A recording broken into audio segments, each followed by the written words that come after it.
Good evening and welcome to the Channel Studios here in London with your international news around the world in 5. The only member of the group that coordinated attacks across Paris in November 2015 to have been captured alive by police has told a court he never killed or wounded anyone. Salah Abdeslam is the main surviving suspect in the killings. He arrived in the middle of a long police convoy while roads were closed off for security. The trial, which began in September 2020 in a specially designed courtroom at Paris's historical Palace of Justice, is one of the most complex and most closely followed in modern French history. The attacks killed 130 and injured many more. It was the deadliest attack ever seen in peacetime France. 20 people in all are on trial in Paris over their suspected involvement. An Indian state has shut high schools and colleges after a row over the hijab that has gained international attention after Nobel Prize winner Malala Yousafzai weighed in.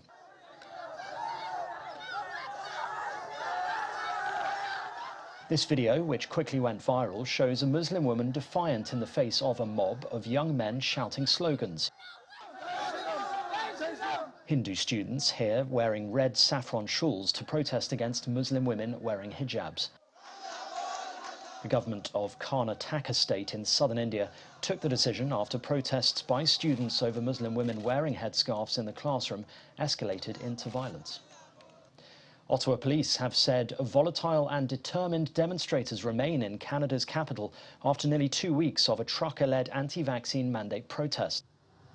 Ottawa is under a state of emergency after protesters blockaded the city centre with trucks and cars.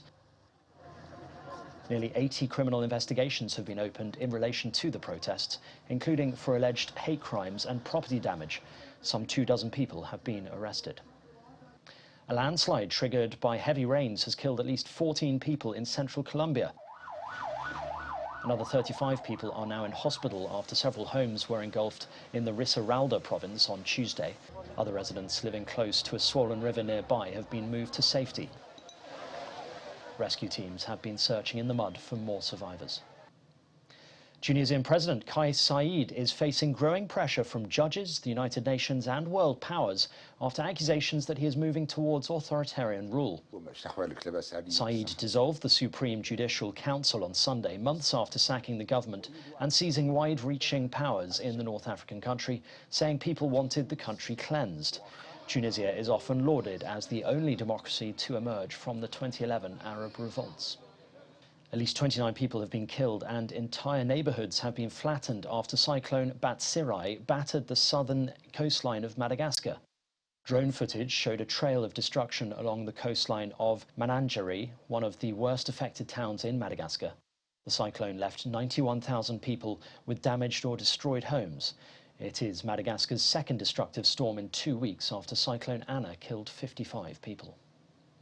Senegal has rewarded each member of the national football team with cash prizes and plots of land following their win at the Africa Cup of Nations. Outside the presidential palace, Macky Sall gave a speech thanking the team before appointing the players to Senegal's prestigious Order of the Lion.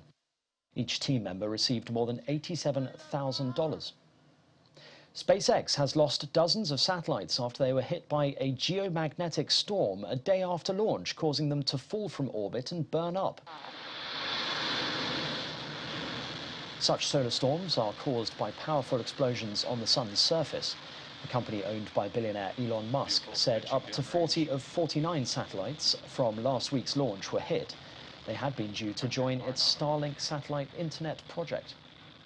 And finally, a 99-year-old woman in Kenya has gone back to school to study alongside children more than 8 decades her junior. Priscilla Sitine said she had the idea when her granddaughter dropped out of school after getting pregnant. She had hoped she would resume her studies, but when she refused, she decided to take her place instead. The elderly woman also enjoys other school activities, including physical education classes. Her teachers use her wide experience to keep the peace during lessons. And that's your international news around the world in 5. Now back to the Channel Studios in Lagos.